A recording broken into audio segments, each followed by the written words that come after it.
Question from the YouTube, I&A Creativity. Assalamu alaikum. My name is Isbah from Pakistan. Why don't you give public lectures as you used to give before?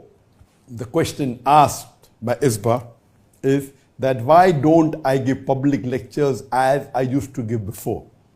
The answers can be divided into 2 or 3 parts. Number 1, I remember when I started doing dawah in the early 90s. I got inspired by Sheikh Didas in 1987. I was doing mainly one-to-one dawah. Then in the early 90s, I started giving public talks. And then I started traveling. The first talk I think I gave was in South Africa in 1994. My first talk outside India. And then I remember I used to give a lot of talks. I remember when I went to Kuwait in 1998. In one day, I gave 8 talks. One is immediately after Fajr early in the morning, and last talk was 2 o'clock in the night. 8 talks, 8 public talks in a day. I remember when I used to travel towards the end of the 90s and the early parts of 2000, I used to spend maybe a few days and I used to give tens of lectures. On average, few lectures a day, maybe more than 1 lecture a day, 2-3 lectures a day on average. So I spend there about 5 days and about maybe 10-15 lectures. We spend a week and we give maybe 20 lectures. Later on, by the help of Allah subhanahu wa ta'ala, as time went on growing, alhamdulillah, Allah gave more power in my speech. Allah put love and mercy into the heart of the people. Previously, when I used to give lectures, my audience, I remember, Sheikh Ahmad Didat, the person who inspired me, may Allah grant Jannah, Rahimullah, he had told me, when you come to Saudi Arabia, expect few people. Don't expect the way you get in India, thousands of people. And the first talk I gave in Saudi Arabia, it was in 1996, if I'm not mistaken. My first talk in Jeddah, I was expecting maybe 10-15 people, and mashallah, more than 1,000 people came. So Allah is blessed that initially when it started, only the numbers were in thousands. Okay, Western countries were initially few hundred, then went to thousands. But as Allah subhanahu wa ta'ala kept on putting love of me into the hearts of the Muslims and even many of the non-Muslims, then the strategy changed, and maybe in the year 2010 onwards, etc., I preferred giving few lectures with larger audiences. And that's how my talks became few, but the numbers became large. And then we were more involved in the media. We used to record the programs and see to it that many people used to watch. So that's how most of the talks abroad, used to have large gathering. Maybe if you see from the year 2010 to 2016, we had to travel a lot. The audiences abroad were 5,000, 10,000, 20,000, 50,000, large gatherings. In India, it was 100,000, 200,000, 500,000, 1 million. So few lectures, larger audience. If you count the number of people in public talks, every year increased. Means if I went to a city and spent 5 days and gave maybe 15 talks, or spend 2 weeks and give 20 talks. Now I go to a country, I give talks only on the weekends. But the number of people coming for the talks, for those 2 talks, are much more than 10 talks put together. That's number 1. But that's not the only thing. We also record this on the media, and when it goes on the social media, people watch to a larger number on social media and on the satellite channel. So when we started the satellite channel in 2006, our main focus was see to it that programs on the satellite channels are good. So my talks became less, but the reach became more. Now the satellite in 2016, Peace TV English alone had 100 million viewers. Then Urdu, mashallah, had 80 million viewers. Bangla had 50 million viewers. Chinese had 20 million viewers. Now the viewership has a little bit declined. So previously it was about 250 million all put together. Now it may have reduced to maybe 200 million all put together. Because more people are watching social media, but the television yet has its advantage. So now because of social media, we are coming on the social media. The Facebook is there. Now my Facebook has 23.9 million, mashallah, subscribers. The YouTube has 3.89 million subscribers, and the Instagram, so on and so forth. So in terms of lectures, I do agree. With the public lectures, I do agree. It has reduced. And, because of the onslaught of the Indian government 2016, after that, 2016, I only started traveling to countries which are more friendly, to Muslims, as well as those countries which I know doesn't have good hold of India. As you know that because of the onslaught of the Indian government, the BJP government, Narendra Modi had to do hijrah in 2016 from India to Malaysia. After I did hijrah, of course the Indian government was after me. So after 2016, whenever I traveled to any country, whether Muslim or non-Muslim country, I did not travel to the country until I had invitation from the head of state or the home minister.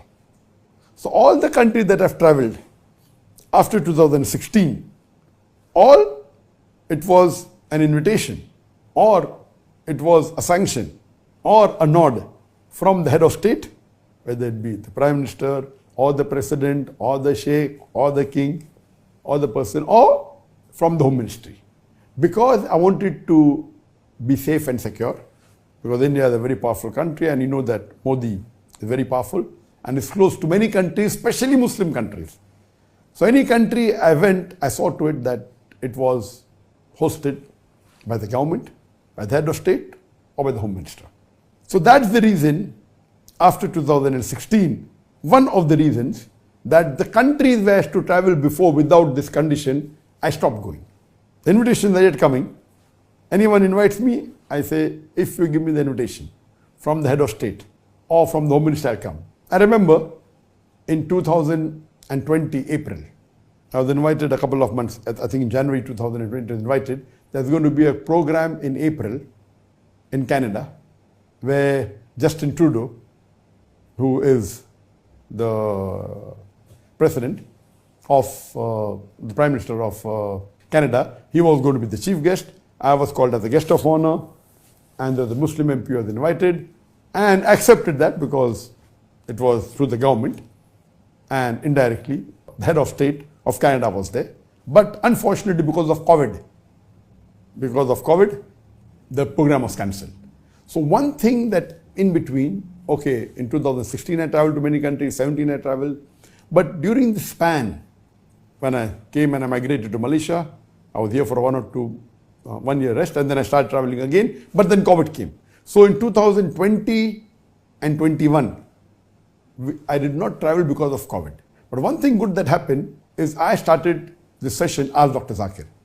In 2020, I remember in Ramadan, it was in April, the lockdown came in March, and I said, okay, now I cannot travel, all the programs have been cancelled, there was no talk, not in Malaysia, not outside, what to do?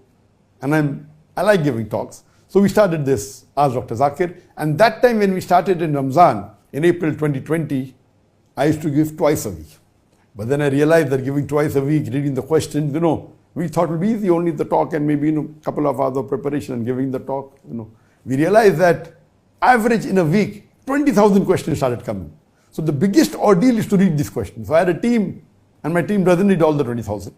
Maybe 5,000, 6,000, whatever they read. From that, they passed me 100 questions. From that 100, I select 20 questions to answer, approximately. So then, after Ramadan, because of all my other activities, the satellite, etc., I reduced it to once a week. And when the COVID ended, maybe in 2021, 2022, when my son Farik came to Malaysia, or he was in Saudi, that time we used to join. I used to handle 1.5 hour, my son half an hour. But when he came to Malaysia, then I handled, as Dr. Zakir, on the first and the third Saturday, and my son handles as Sheikh Farik on the second and the fourth Saturday. So many, but because we reduced, I changed from 1.5 hour to 2 hours. So the length has remained approximately same. Previously was, in Ramadan it was 1 hour, twice a week, then became 1.5 hour once a week. Now it becomes 2 hours to 2 hours 15 minutes twice a month. So it comes to approximately 1 hour a week for me, but Farik additional takes 1 hour every fortnight, so 2 hours a month. But naturally the audience on the social media live, on the Facebook, on the YouTube, on the Instagram, on the Peace TV, the thing is large. But coming back to your question, yes, public talks has reduced. Now one thing is there, I prefer public talks because in public talks I enjoy, and I'm giving a talk standing, I can see the audience live. It's different than talking in front of a camera. Both are different. But one good thing that happened in the Ask Dr. Zakir Naiks sessions, we are in the 12th season. The first Ramadan season had about 9 sessions, Now each of the season have normally 6 sessions, sometimes 7. So already 12. So already more than 70 sessions have taken place, for about 1.5 to 2 hours. And more than 1,500 questions have been answered. The difference in this and the public lecture is, the public lecture is good, of course, inspiring, a lot of cameras, audiences there, 5,000, 10,000, 20,000, 50,000. And even in this time, in Malaysia, before the COVID, I'd given the talk just before the COVID in 2019, and I gave a talk in Malaysia, in Kelantan, there were more than 100,000 people. In 2017, when I gave in Indonesia, there were 110,000 people in Jakarta. So the audiences, of course, those talks with the number of cameras, 12, it's much better. In terms of impact, it is 10 to 20 times better. But as far as the talks are concerned, excellent. As far as the questions are concerned, there were many questions which were repetitive. And we cannot say this question has been asked 1 year back, I cannot answer. I cannot say this question was, yes, if it's asked same day, I can refuse answering. Or if it was asked yesterday in another talk in the same city, I can say it was answered yesterday. But I cannot say it was answered 1 month back in Nigeria or 1 month back in Qatar. I have to answer. So there were questions which were repetitive. So if you remove the duplicate, suppose every public talk, I may handle about 10 to 20 questions, out of which more than 50% are repetition. Or some questions which ask twice, some 3 times, some 10 times. So the net impact, you could say unique question, you could say 25% only. Absolutely unique. In this program, ask Dr. Zakir, the repetitions are very few. Maybe less than 10%. So when we get this 20,000 questions,